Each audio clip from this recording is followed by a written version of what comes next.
Hit a beat, man. Don't sweat the mic too close, G. 1, 2, 1, 2. This is how we do it from Brooklyn. Oh, yeah, that sounds kind of funky. Ow! All right, break it down, then I start. When you hear the name Jay-Z, you can't help but think of greatness. From humble beginnings growing up in the Brooklyn projects to becoming the world's first hip-hop billionaire, Jay-Z never let his past or surroundings deter him from reaching his ultimate goal. Motivated to give himself the life he always wanted, he turned his pain into passion and used the suffering he experienced growing up to influence the words and lyrics in his music. And when these lyrics struck a chord with the public, the roller coaster ride of his life never slowed down.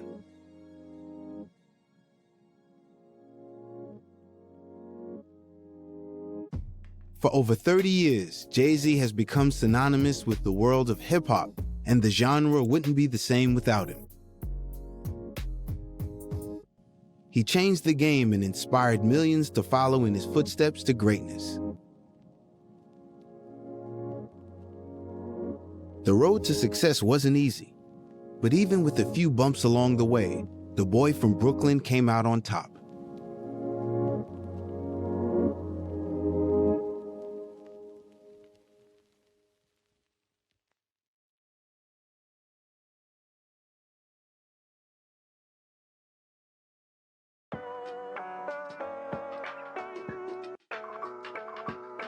New York City, the city that never sleeps, the Big Apple, the concrete jungle where dreams are made of.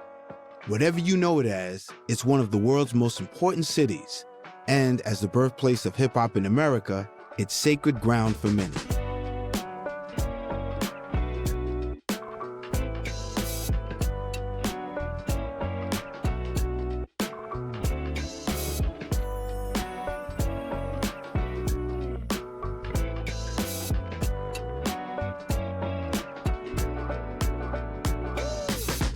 From the block parties of the South Bronx to the stages of Madison Square Garden, hip-hop has always been a reflection of the energy and grit associated with living in New York.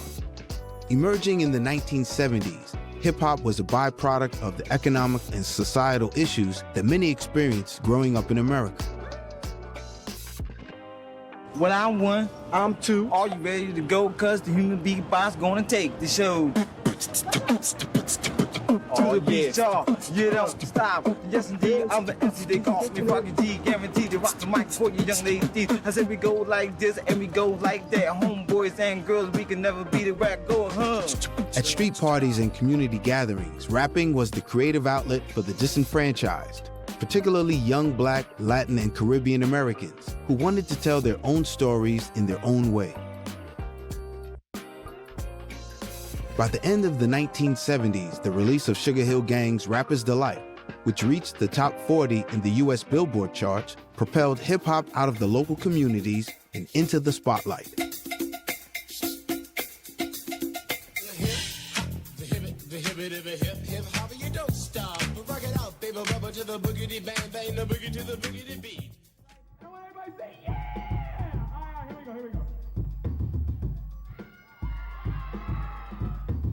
As the genre moved from block parties to clubs, a whole new audience began to experience and enjoy the music that was once purely associated with the disenfranchised.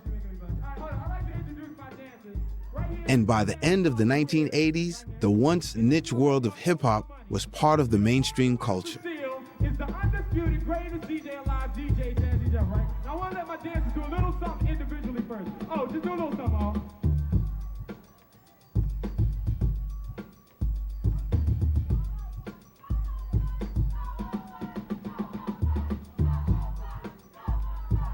Many see the period from 1986 to 1993 as the golden age of hip-hop in America. The emergence of artists like Tupac Shakur, the Notorious B.I.G., and Nas were just a handful of popular artists emerging during this time. Characterized by its diversity, quality, and innovation, it was a time when every new record and every emerging artist seemed to reinvent the genre through the ever-growing technique of sampling. We're gonna get funky with it in a place to be a little something like this, right? Hey Jeff, now you ready? You ready? Now you gotta test it up, man, because we gotta get ready to rip things. You ready? You got it?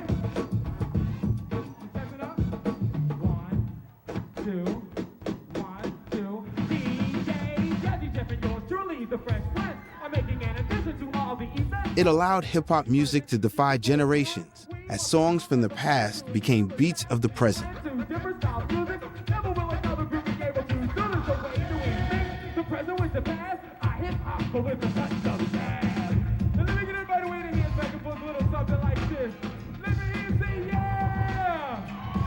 For anyone growing up in the projects during the 1980s and 1990s, the influence of hip-hop cannot be understated.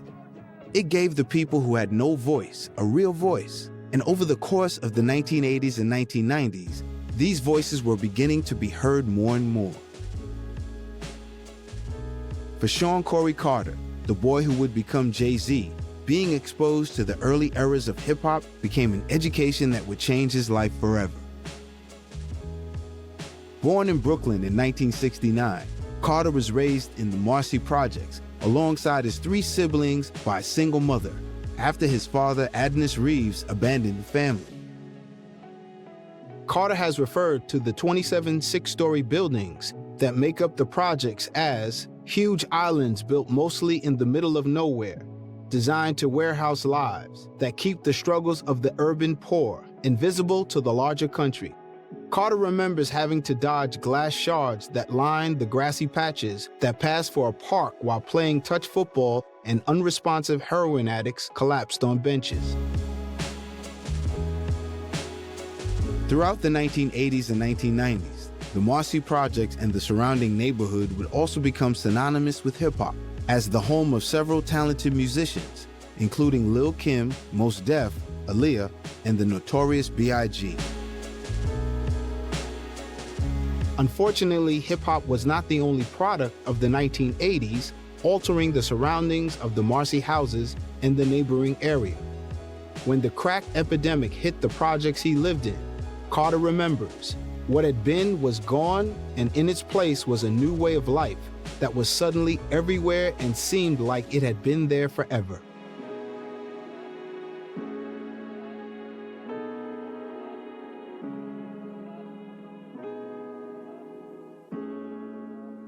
Determined to make something of his life and escape the drugs, violence, and poverty that surrounded him growing up, Carter turned to music, something he had been passionate about throughout his teenage years.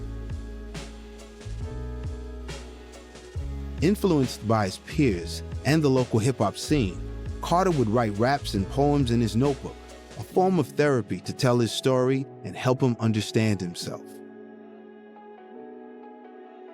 He remembers how for days he filled page after page of a notebook. Then he would bang out a beat on the table, his bedroom window, whatever had a flat surface. He would practice from the time he woke up until the time he went to sleep. As the 80s progressed, Carter became even more involved in the hip-hop scene that was rapidly transforming youth culture. Subwoofers and speakers 7 feet tall filled the landscape of the courtyards at the Marcy houses, the epic battles shaking the projects to their core. Ready? Hands in the hands. Over. 726. I'm back at y'all. Peace and love. Going in here, chill, mother. What's happening in here? Another resident of Marcy houses was Jonathan Burks, Jaz-O. In Carter's early days, he acted as his mentor and pushed him to explore his musical talents. Jay-Z's name actually comes from his mentor, the similar structure acting as a salute to him. In addition, it's a reference to both his childhood nickname of Jazzy and the Jay-Z subway station near his Brooklyn home.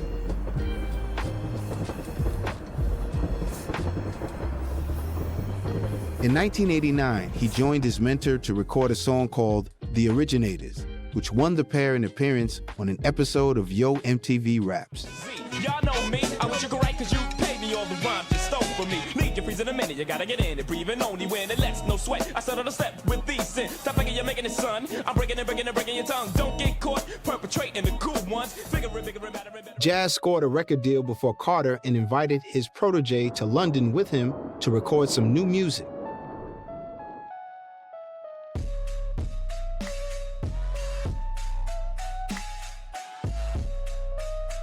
Jazz's album tanked after a poor decision was made for his first single. he went from being courted at the highest level to not having the people at EMI return his calls.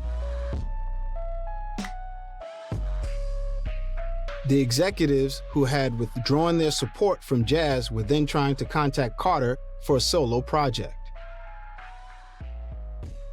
Given the way his mentor had been treated, Carter temporarily gave up his dreams of a rap recording contract. But his first real big break was soon to come.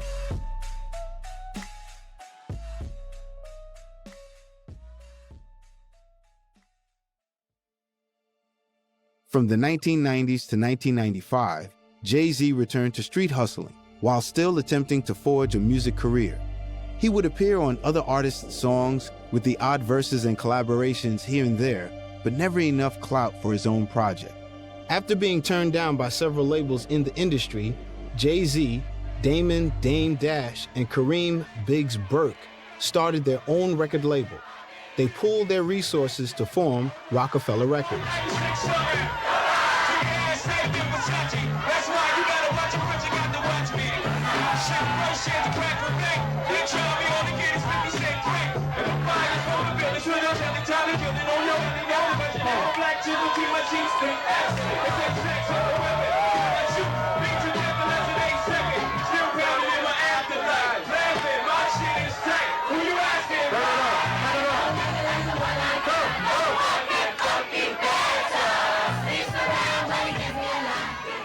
Initially, the label acted as an independent outlet for Jay-Z's debut album, Reasonable Doubt, in 1996.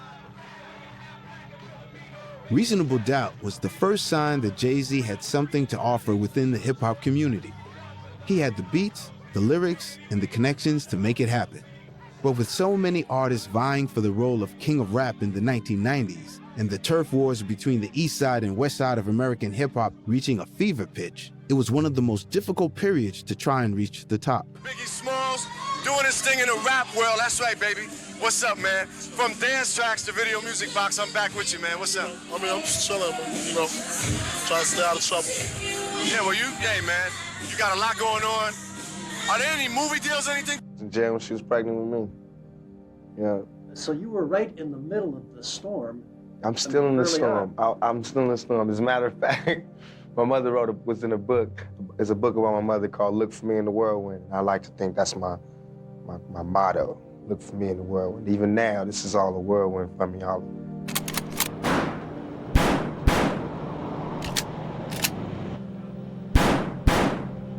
The mysterious deaths of Tupac Shakur and Biggie Smalls in 1996 and 1997 sent shockwaves through the world of hip-hop. It was the crescendo of increasing tensions between the East and West Coast, which had been going toe-to-toe for the past decade. Within 6 months of each other, both artists, who were arguably the most influential of the decade, had been killed by unknown assailants in drive-by shootings. For Jay-Z, the death of Biggie especially had a more human impact. Yeah, I see you. I'm saying you're doing a good job, man. Yo, it's Biggie Smalls. That's right. It's the mad celebrity birthday bash, VJ Ralph McDaniels. From attending the same school and growing up in the same neighborhood, the two almost lived the same life. And having spoken to Biggie the day he died, this was personal for Jay-Z. As I spoke to him, like I just spoke to him, I was like, nah.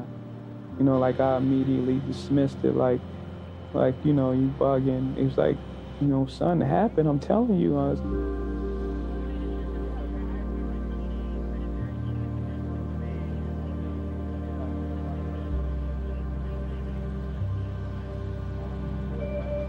Biggie paved the way for rap music, and his legacy can still be heard in the modern music landscape.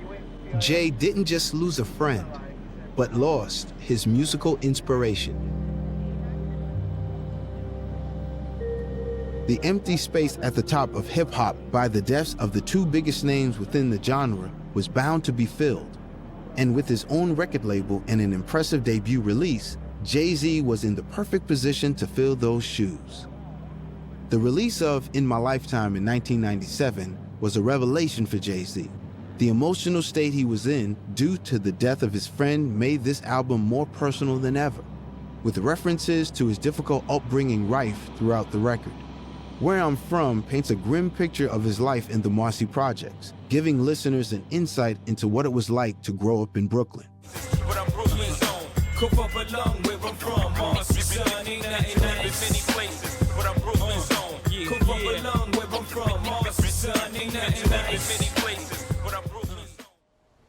But with references to Biggie throughout the album and title tracks like The City Is Mine, it was obvious Jay-Z was not just reliving the past, he was embracing the legacy of his lost friend whilst looking to fill the power vacuum that had been left behind.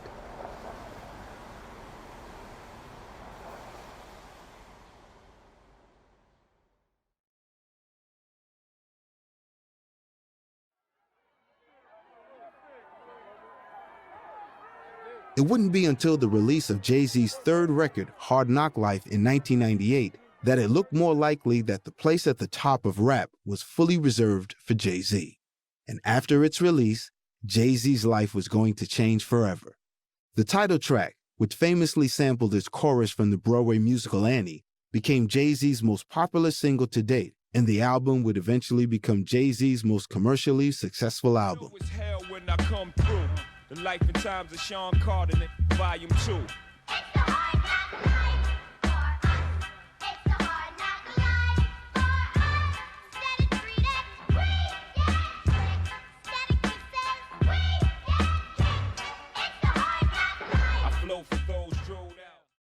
Seemingly a strange inspiration for a rapper, but there was a connection. I wasn't worried about the clash between the hard lyrics and the image of Redhead Annie. Instead, I found the mirror between the two stories, that Annie's story was mine and mine was hers, and the song was the place where our experiences weren't contradictions, just different dimensions of the same reality.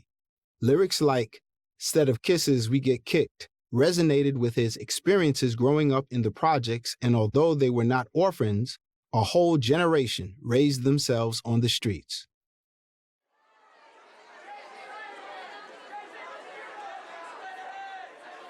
He scored a Grammy win for the record, marking the beginning of a fruitful period in which Jay-Z would become one of the biggest names in hip-hop. It's like the cherry on top. You know, you make music and people accept your music all around the world. You sell records or whatever, but then you're nominated for awards, so it's like a cherry on top. It's great. By the end of the millennium, Jay-Z was firmly at the top of the world of hip-hop, and thanks to his collaboration with Mariah Carey on her song Heartbreaker, he was, for the first time, at the top of the charts too. Yeah, she wanna shop with Jay, play box with Jay. She wanna pillow fight in the middle of the night. She wanna drive my Benz with 5 of her friends. She wanna creep past the block, spying again. She wanna roll with Jay, chase skios away. She wanna fight with lame chicks, blow my day. She wanna... In the same year, Jay-Z released Life and Times of S. Carter, his fourth solo album, but the release was marred by a feud he had with another music producer he believed had leaked the record. Jay was livid that his work was circulating a month before its release, and in his autobiography he says how he ran into the guy everyone's been telling me is behind the bootleg. So I approached him. When I told him what I suspected, to my surprise, he got real loud with me right there in the middle of the club. Before I even realized what I was doing, I headed back over to him, but this time I was blacking out with anger.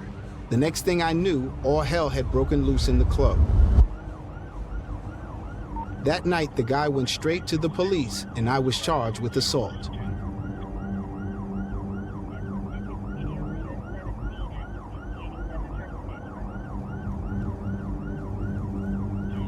His arrest and acceptance of the punishment was a wake-up call.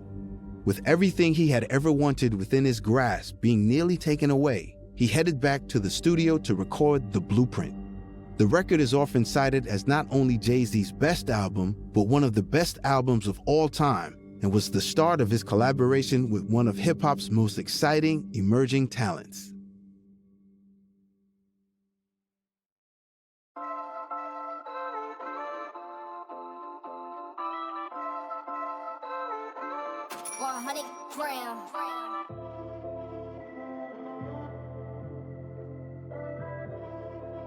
Whilst Jay-Z had been working his way to the top of hip-hop in America in the late 1990s, a beatmaker named Kanye West had been slowly but surely working his way up through the hip-hop scene in Chicago. A college dropout, West turned down the opportunity for formal education at the age of 20 to pursue a career in music. His decision soon paid off at the turn of the new millennium when, in 2000, West took the train from Chicago to New York and began producing for artists at Rockefeller. Soon enough, he was working with Jay-Z on his upcoming album, The Blueprint, hoping to pave a way back after the end of his criminal trial. When the two worlds collided, it was obvious to them and the people around them that the duo were a match made in hip-hop heaven. The duo returned to the studio soon after to start work on The Blueprint 2, which was released at the end of 2002. The release was also the first professional collaboration between Jay-Z and Beyonce Knowles, one-third of Destiny's Child, who had begun embarking on her own solo projects.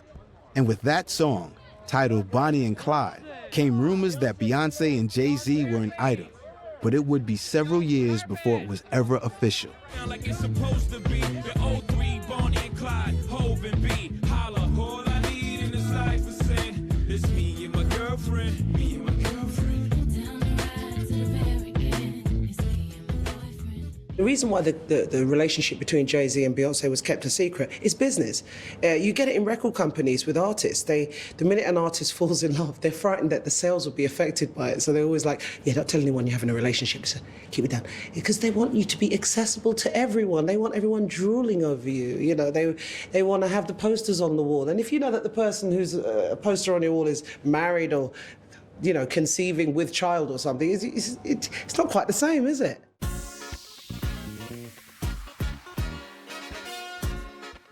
Not long after their first collaboration, Jay-Z returned the favor to Beyonce by appearing in her debut smash hit, Crazy in Love. The single went on to gain global status and rose to the top of the US and UK music charts, earning them both a Grammy Award, and in 2018 was ranked the greatest song of the 21st century. The song's lyrics fueled the already roaring fire of their secret relationship, and the music video, which is still iconic today, gave fans a closer glimpse at the couple's affection for each other. Well, you know what it was? I first heard it on the radio. I remember hearing it on the radio and going, it's just like, I can't, this is just so, you know, like a James Brown song. When you hear a James Brown song and you just can't, it's so good, you can't, your face is contorted and the beat is so good, you can't keep still. It's like, oh man, I'm trying to do the dishes and it was all going off, you know. And then when I saw the video, that was it. The video is the most amazing thing I've ever seen. It was the way that she walked on the road there. It was a dirty road with a broken down car, but the way she did that walk, I mean, and I always thought that Naomi Campbell was the queen of the catwalk, because she's amazing when she does that catwalk. Naomi's famous for it, but Beyonce tore it up.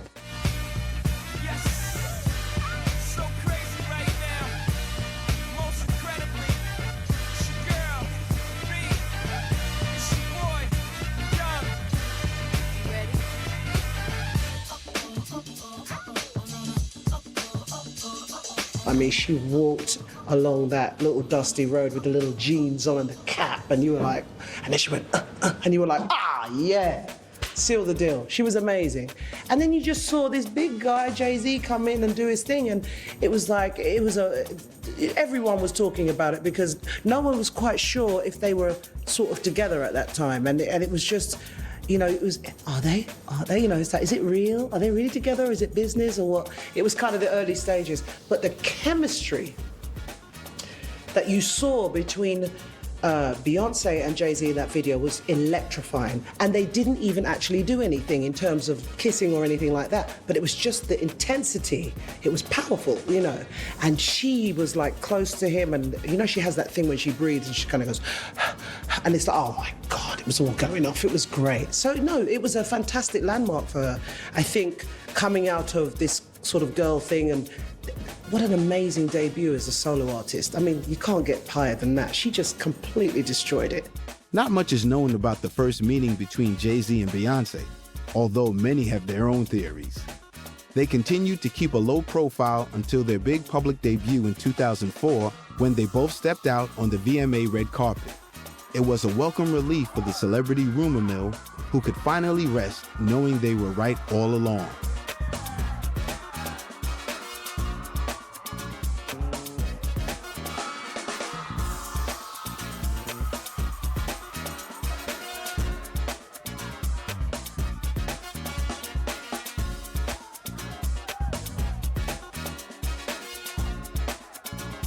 As a couple, they continued to successfully separate their working life in the public eye and their private life together. Even their marriage in 2008 came with no official confirmation. A low-key affair with friends and family may not have been what fans wanted, but it was exactly what Jay-Z and Beyoncé needed.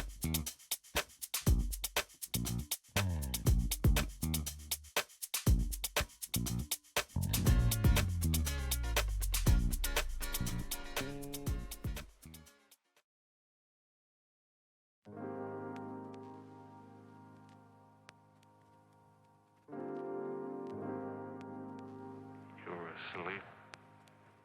Only my eyes. And my arm.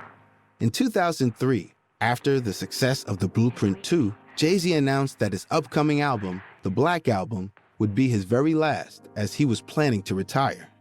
And he did it in style too. With tracks like Encore and Lucifer, Jay-Z was ending his career on the ultimate high. His collaboration with renowned producer and label head of Def Jam Records, Rick Rubin, on the hit 99 Problems, proved to be one of Jay-Z's most popular songs ever. Give me after legit, after legit. Aren't you sharp as a tack? You some type of lawyer or something, somebody important or something? Aren't you sharp as a tack? You some type of lawyer or something? Lawyer or something? Having given everything to music, Jay-Z took a back seat. His goal was to focus on other ventures, including nurturing more artists under his record label and start giving back to the community. For most of his career, Jay-Z has proved to be more than just a music producer. Beginning during his first retirement, Jay-Z started to put his hand to a number of important causes and business ventures. Most influentially, in 2003, he and his mother Gloria founded the Sean Carter Foundation to help individuals facing socioeconomic hardships further their education, making higher education possible for millions. I was I'm a lucky person. You know, I had a talent to do something that I really loved, and it took me to places I thought I'd never see. You know, I mean, my situation could have turned out differently, much differently, you know. So there'll be, my story is a bit of an anomaly, you know, so just making sure that people are prepared for the future and prepared for this world, and especially people that have drive and want to go further. And if, excuse me, and if the thing that's holding them back is something financial, then, you know, I think that, you know, I don't think that's right. I don't think that's fair. So just provide an opportunity for people that, you know, want to further their education and, you know, be successful is important to me. His retirement from music became a renaissance and laid the foundations of Jay-Z's legacy as someone who was going to impact several lives across the world. After 3 years of working behind the scenes and diversifying into a number of different careers, the magnetic pull of the music industry was too much, and by 2006, Jay was ready to be back, producing and releasing his music again. Within a few years, Jay-Z had released 2 albums, been on multiple tours, continued charitable work with institutions like the UN, and set up an educational trust for the children of Sean Bell, a black man who had been shot and killed on his wedding day by the police. It was obvious that this new era for Jay-Z valued music just as highly as helping others who were less fortunate than him.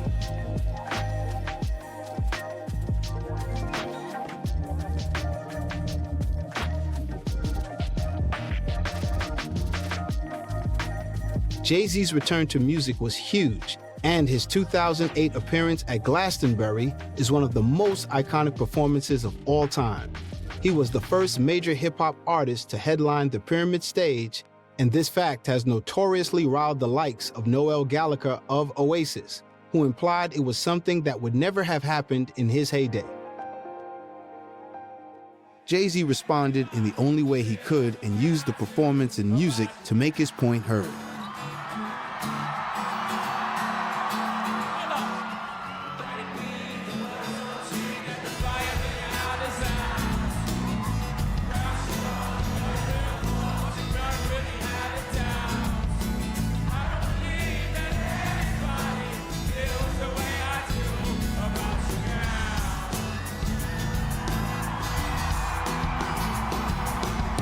Headlining Glastonbury was a turning point for the world of hip-hop and emphasized how far it had come since the 1990s and entering the mainstream. With artists like Kendrick Lamar, Stormzy, and Kanye West following in his footsteps, it's clear that Jay-Z changed the game forever. 1 year after headlining Glastonbury, Jay-Z released The Blueprint 3. With the release came Jay-Z's biggest hit to date, Empire State of Mind, featuring Alicia Keys. The song acts as a homage to New York, referencing specific places and people from Carter's youth.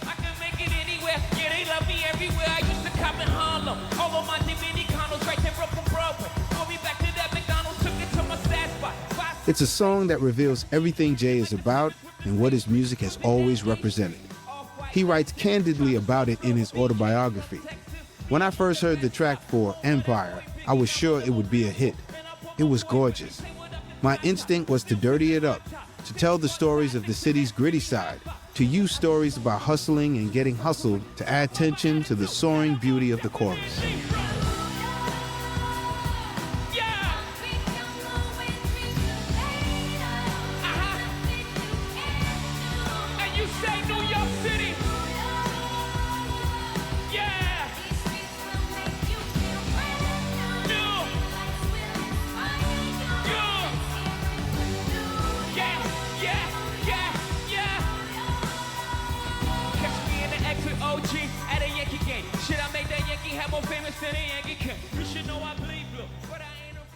Following his successful return to the music scene, it was only a matter of time before Jay-Z collaborated with Kanye West again, who himself had been enjoying his career and was now releasing his own albums. In 2011, they released a joint album, Watch the Throne. The project features guest appearances from The Dream, Frank Ocean, and Beyonce, as well as posthumous vocals from Curtis Mayfield and, in this clip, Otis Redding. They ain't see me cause I pulled up in my other bins. Last week I was in my other bins. Throw your diamonds up, cause we in this bitch another again. Photo shoot fresh, looking like wealth. I'm about to call a paparazzi on myself. Live from the Mercer, run up on Yeezy the wrong way, I might murk it. Flee in the G450, I might surface. Political refugee asylum can be purchased. Everything's for sale, got 5 passports. From headlining Glastonbury to achieving his first #1 record, Jay-Z made a return to the music industry, unlike anyone before him. He was just as, if not even more important to the scene than ever before, and it looked like nothing was going to stop him from becoming even greater. For many, the life of Jay-Z and Beyonce seemed to be perfect. And even amongst their peers in Hollywood, they're the source of envy for the ability to keep matters of their private life private, especially in a world where celebrity lives are constantly put under the microscope. By 2006, they were voted the most powerful couple in the world by Time magazine. In 2009, they were ranked as Hollywood's top-earning couple, and throughout the 21st century, they continued to top the charts with both their individual and collaborative endeavors. By 2012, they had started a family of their own too, with the birth of their first daughter, Blue Ivy. But behind the scenes, tensions were brewing between the world's most powerful couple, tension that was thrust into the public domain following the release of leaked CCTV from an elevator at the Met Gala. What happens at the annual gala, which is widely regarded as the world's most prestigious and glamorous fashion event, is shrouded in as much mystery as the early relationship between Jay-Z and Beyonce. However, the world finally got a glimpse behind the scenes of the most famous secret party of the world's rich and famous. but it wasn't the glimpse into the glamorous lifestyle that anyone expected. Following rumors of Jay-Z's infidelity, Beyoncé's sister, Solange Knowles, attacked the hip-hop mogul in a lift.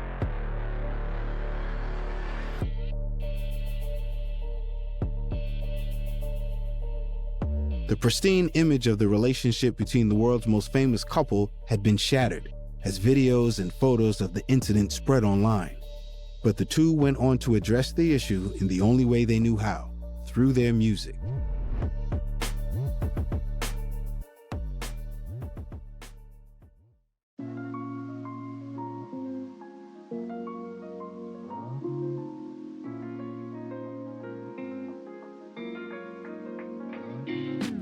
Following the incident, Jay-Z and Beyoncé went back into the studio at the same time, recording and producing their own albums, both individually and collaboratively. For the couple, the process was like a therapy session for them, and you could hear it in the music. Beyoncé's 2016 album, Lemonade, was lauded by critics as not only her best, but the singer's most personal work to date. The record addresses her emotional journey after her husband, Jay-Z's, infidelity in a generational and racial context. The fifth track, Daddy's Lessons, is a turning point for the album, with Beyoncé linking Jay-Z cheating on her with the experience of her father, Matthew Knowles' adultery. Tellingly, in an interview with Elle magazine, Beyoncé said, "I hope I can create art that helps people heal. Art that makes people feel proud of their struggle. Everyone experiences pain, but sometimes you need to be uncomfortable to transform."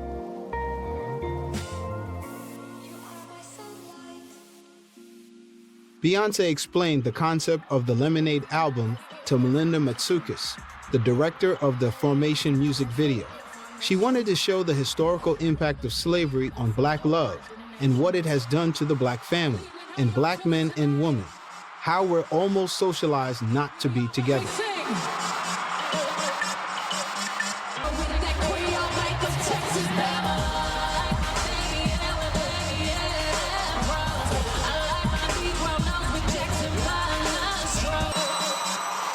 This is history. Thank you so much for being here tonight.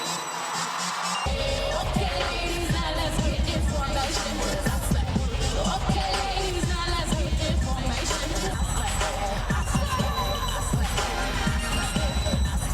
We gon' slay while you get eliminated. Okay, ladies, now let's get information. Okay, ladies, now let's get information. You are my sunlight. In 2017, Jay-Z released 444, which was his response to the rumors in Lemonade. The album was Jay's most personal yet and, much like his wife's album, garnered universal acclaim from music critics. Hear how personal he becomes on the titular track.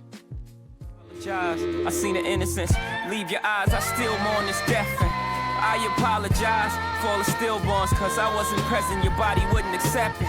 I apologize to all the women whom I toyed with your emotion, cause I was emotionless. And I apologize, cause at your best, you were love. And because I fall short of what I say I'm all about, your eyes leave with the soul that your body once housed. And you stare blankly into space, thinking of all the time you wasted it on all this basic shit.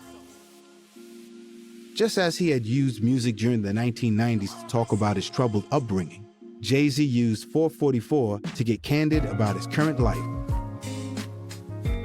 The album covers a wide array of topics: his family life, relationships, ongoing hip-hop culture, stereotypes, and racism. He directly references lines from Lemonade on the album. On Beyoncé's song Sorry, she sings, "You better call Becky with the good hair."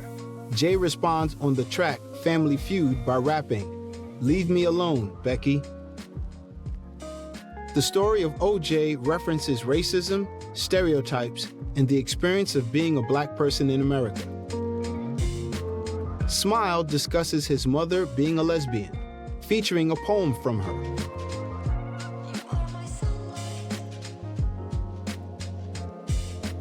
Pitchfork reviewer Sheldon Pierce concluded that the most crafty and evasive MC lays bare his complicated life.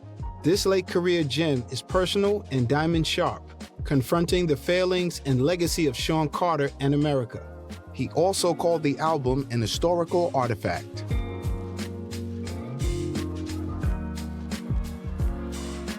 For the world's most powerful couple, producing dual albums in response to their troubled love life would prove to be incredibly important. And by the end of 2017, their life was back on track as they welcomed twins, a daughter named Rumi and a son named Sir. Any memory of the Met Gala incident was quickly washed away in 2022, and their status as the king and queen of music was secured, as Beyoncé tied Jay-Z for the most Grammy nominations of all time. With 88 nominations each, the couple took their rightful place on the music throne.